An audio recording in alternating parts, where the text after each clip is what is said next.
Hazel Miro was 8 years old the first time she touched a telescope. It stood in the attic of her grandparents' farmhouse in Iowa, gathering dust and whispers of forgotten dreams. Her grandfather, once an astronomy professor, had let it sit there since arthritis stole the precision from his hands. "You want to see Saturn?" he asked that night, under a sky so crisp it could crack. Hazel peered through the telescope, saw the rings shimmering in silver silence, and the universe bloomed in her heart like a firework that never went out.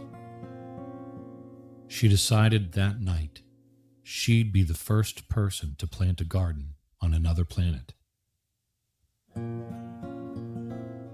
20 years later, Hazel floated 30 kilometers above the Martian surface inside the Solus, a compact, greenhouse-equipped research vessel orbiting the red planet. A member of the first civilian science delegation to Mars, she wasn't an astronaut in the traditional sense. She was a horticulturalist. She wasn't there to colonize or conquer. She was there to coax life from alien soil. The mission's core: test the growth of hybrid Earth plants in controlled Martian conditions. Success would mean not only food sustainability, but something much rarer: beauty, normalcy, and hope in the void. Her personal project? A rose. A single bioengineered rose in a transparent growth pod. They said it was impossible, that it was sentimental, that it served no scientific purpose. Hazel believed otherwise. The first few weeks were smooth. Data came in. The tomato seedlings sprouted. Peas wiggled toward LED suns.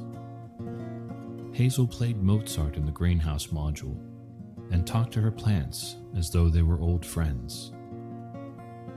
Every night she video called her grandfather, now 91, unable to speak much, but who listened with wide eyes and nodded every time she said chlorophyll or capillary action.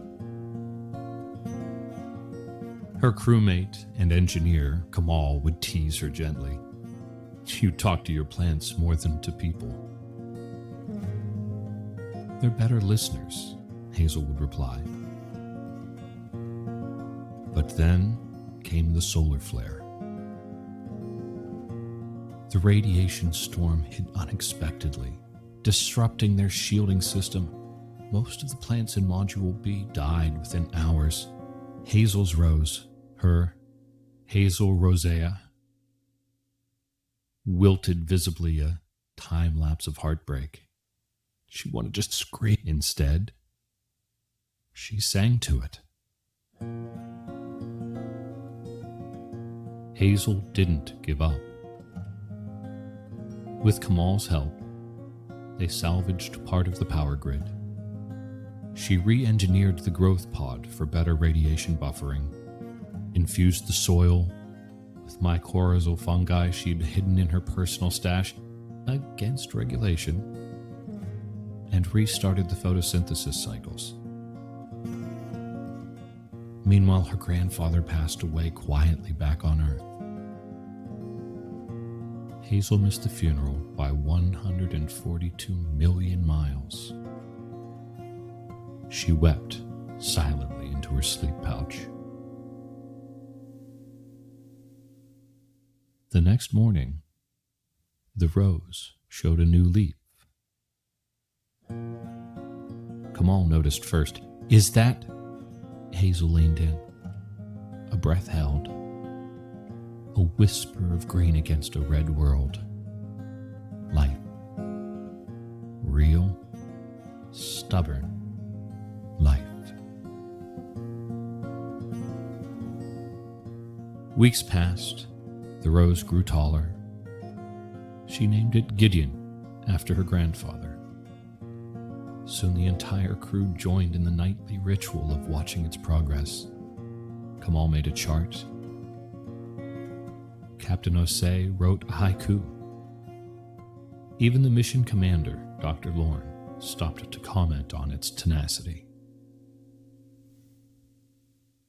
"This rose will be on every history page," he said one morning, "not because it's the first, but because it's beautiful."